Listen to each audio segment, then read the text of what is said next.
The man behind me is coughing so hard that I imagine flu viruses blasting into the back of my head like shotgun pellets. I'm facing a long flight back to Hong Kong out of Manchester tomorrow. Even though Wales, like New Zealand, is said to have more sheep than people, so must the meadows of northern England. As we zoom through the undulant green countryside, I try counting and give up. I could have flown, but to have missed this. Unthinkable. Our train roars forward through this lushness at speeds faster than its dusty exterior suggests it can reach. Tickets from Carlisle, tickets from Carlisle. The ticket inspector makes her way down the aisle. She punched mine outside of Edinburgh Haymarket, the Scottish capital's secondary downtown station. I spent a week there, basking in the city's architectural beauty, and I'll be spending another week in Hong Kong, Asia's tower-studded hive of insanity, mainly to eat. Carlisle.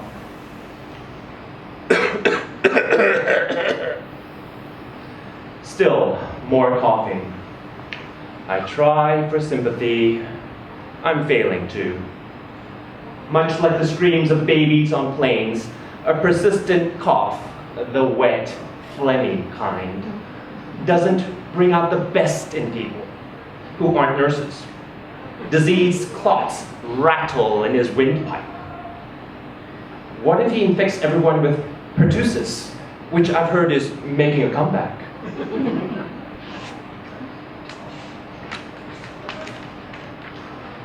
Through one stretch, the train passes so close to the trees that I can see individual leaves rustling. There are tangles of blackberry brambles, ivy, wild roses. Rose hips glow an impossible red here, almost as if they've been storing sunlight against the oncoming of winter, when everything dies. The neat brick houses, if I could live here, I would live in one. This rain-dampened, emerald jade world is not for me. I can only thrive in a hotter climate. 10 minutes of train silence elapse, this being the mechanical thrum of the engines, the very British, and thus never too loud conversations in the seats around me, the yip from the Chihuahua in the carrier. I love that people bring on trains here. Now and then, a phone rings. And he's coughing again. Pain flares in my head on the left side where my irritation lives. The purpose of this trip was to take time away from work. Just as wage slaves avoid their email when they take holidays, I tried to stay away from the noisily infirm. Meadows again, and he's hacking a horrible, gasping rattle that has passengers exchanging uneasy glances. What is he infecting us with? I can hear them thinking, hasn't he had his jabs? This is Britain, not America. People here can see doctors without needing to declare bankruptcy when the bills come. This is one reason I like this country as a holiday destination. I'm not likely to be pressed into service during these rare moments of leisure. In my line of work, I so rarely get a chance to relax. This telepathy I have, this 16th sense that allows me to listen in on both the living and the dying, should be more enjoyable than it is. At the end of his pulmonary motor fire, blah, blah, blah, let me say that again. At the end of this pulmonary motor fire, I'm helpless not to take a quick peek into his head. And then his lungs. It's pneumonia. Another polite, manicured field whizzes by. Cows this time, brown and white ones. 2 fall over dead.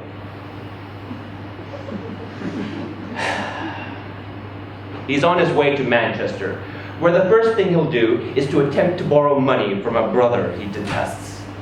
The brother detests him almost as much in return as families do. The pneumonia patient has been on a week-long bender with his mates up in Scotland. Despite all that Edinburgh has to offer, they did nothing but drink between meals of fish and chips and Chinese takeaway on alternate days. Until yesterday, he was too pissed to notice that anything was wrong with him. Power lines bisect the countryside. Should turn my annoyance on them. They spit sparks and arc like immense Tesla coils. More coughing. I'm helpless before the anger I'm coiling in the region of absolute black that I have instead of a heart. It's almost like surrendering tomorrow, and the next day, and the day after that. Days meant to be a discreetly death-free span of time.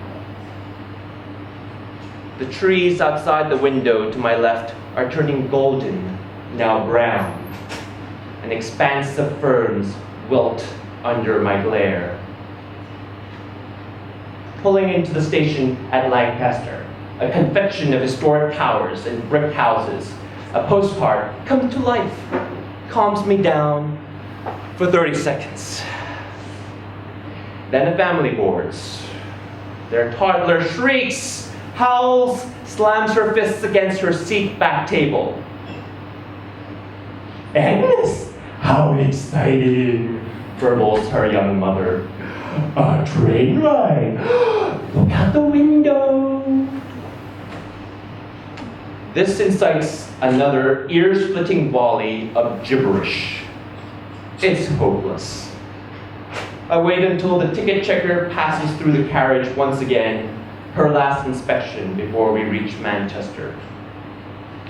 The coughing bastard sobering up off of his beer binge rattles and hacks once again, gives the last wet gasp.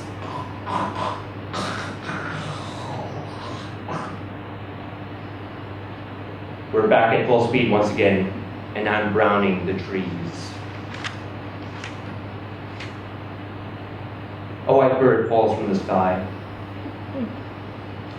I'm annoyed enough to kill the rocks that line the tracks. Can granite die? Perhaps it does.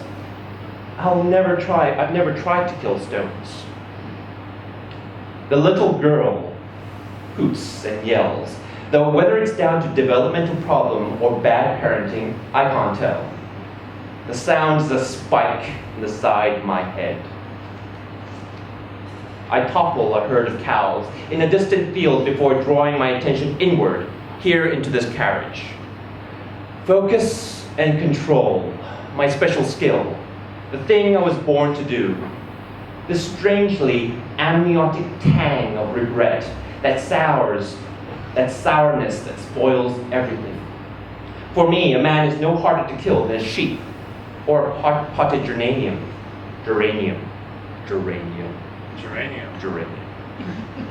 In the old days, peasants would mark their doors with arcane symbols in blood to ward me off.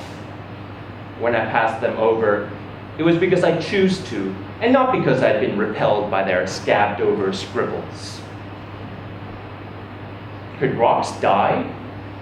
Could the tracks? Focus and control, I pull back and spare the next flock of sheep that I see. Black, white.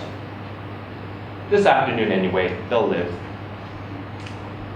When the food trolley comes through the cabin, pushed by an overweight gay man, whose ears sparkle with the spiky ironmongery incongruent with his lilting speech, I order a coffee. He won't meet my eye. On some level, he knows, as does everyone around me. By the time we get to Manchester, I'm certain someone will notice that the coughing man is not asleep. Despite all the noise that horrible little girl is making, I'm always almost looking forward to the screams.